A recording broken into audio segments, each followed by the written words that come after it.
रही बात होली की, बहुत बड़ा त्यौहार है। जैसा कि मैं बता रहा था आपको,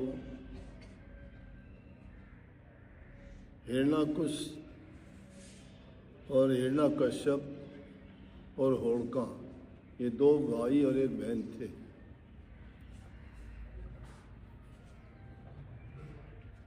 हिरण्याकुश के भाई को दूसरे को किसी कारण से, किसी बात के कारण मार दिया गया।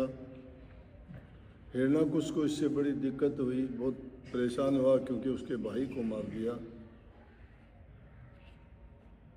उसने बड़े तप किया, साधना की, भक्ति की, बहुत सी शक्तियाँ अर्जित की, और वो शक्तियाँ अर्जित करके उसने सोच लिया कि मैं मेरे भाई का बदला लूँगा। उसने अपने शासन में, राज्य में बात फैला दी कि कोई भी प्रभु का नाम नहीं लेगा, सिर्फ हिरण्याकुश का ही नाम लो। अगर कोई उसका नाम लेता मिला तो उसको बड़ी कड़ी सजा दी जाएगी। लेकिन उसी के घर में उसी का लड़का प्रहलाद ऐसा पैदा हुआ कि उसने श्री राम की भक्ति की, और उसने ये कह दिया कि प्रभु के सिवाय कोई दूसरा नहीं है, कि क्यों हम याद करें किसी को। हिरण्याकुश को इससे बड़ी तकलीफ हुई। उसने प्रयास किए प्रहलाद को मारने के, अनेक प्रयत्न ऐसे किए कि उसको वो खत्म कर दे, लेकिन सारे उसके प्रयत्न, सारे प्रयास उसके विफल हो गए। बड़ा निराश हो गया। आखिर में उसकी बहन होलिका, होलिका जिसको कहते हैं, अब सीधी भाषा में होलिका कहते हो आप लोग, नहीं तो उसका नाम होलिका है। अपने भाई को उदास देख के पूछने लगी कारण क्या है। उसने कारण बताया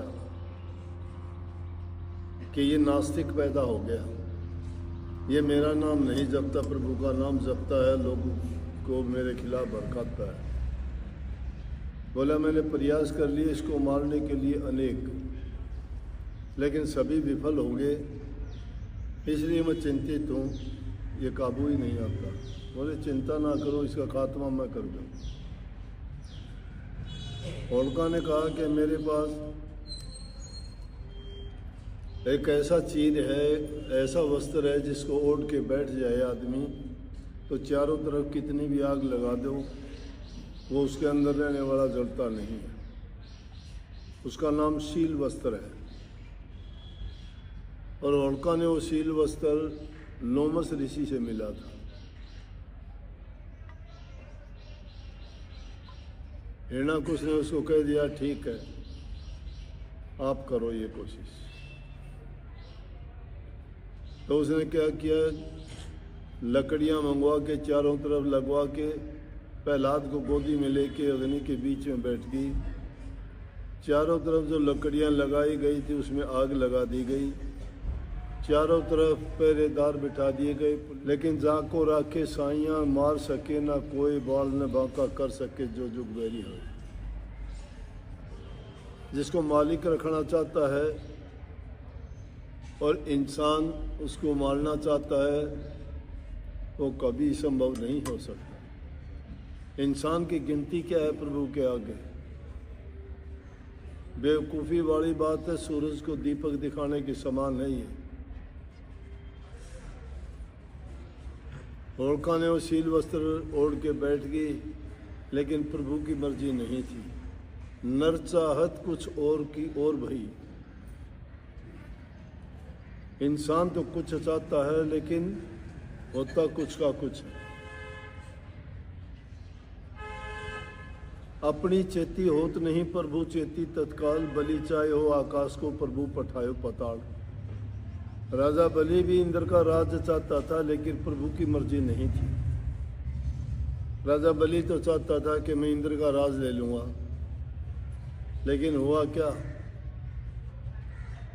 उसको इंद्र का राज मिलने के बजाय पाताल में जाना पड़ा, क्योंकि मालिक की मर्जी नहीं थी। वैसा ही हुआ, वहाँ मालिक की मेहर नहीं थी। होड़का से वो शील वस्त्र उतार के प्रहलाद भगत को उड़ा दिया गया और होड़का अग्नि में जल गई, प्रहलाद बचा लिया। जय जयकारे लगने लगे, साधु सन्यासी वहाँ पर सब पहुँचे हुए थे, प्रभु भगत आस्तिक लोग वहाँ बहुत पहुँचे हुए थे। तप करने वाले महापुरुष, नाम जपने वाले साधु संत फकीर सभी इकट्ठे हो गए थे कि बड़ा जुल्म होगा आज कि प्रभु का नाम जपने वाला भगत की अगर ये हालत होगी, अग्नि में वो जल जाएगा, तो प्रभु आपकी क्या भक्ति करनी है। हम भी आज के बाद आपकी भक्ति नहीं करेंगे अगर ऐसा हो गया तो। जब सारे देश दुनिया के लोगों की इतनी दुआएं किसी को साथ होती हैं तो उसका कोई कुछ नहीं कर सकता। सब के सब सिपाही बड़े मुस्तैदी से वहाँ खड़े थे, सबकी नज़र लगी हुई थी। आज देखते हैं ना, हम भी लकड़ियाँ इकट्ठी करके उसमें एक गीला पेड़ का कोई टहनी लगा देते हैं, प्रहलाद मान के आग लगा देते हैं, उस पर बड़कुल्ले, ढाल और इस तरह वाली चीज़ फेंकते हो कि नहीं, माला बना बना के। वो सब क्या था, वो जितने संत महात्मा थे उन्होंने अपनी माला फेंक दी थी अग्नि में।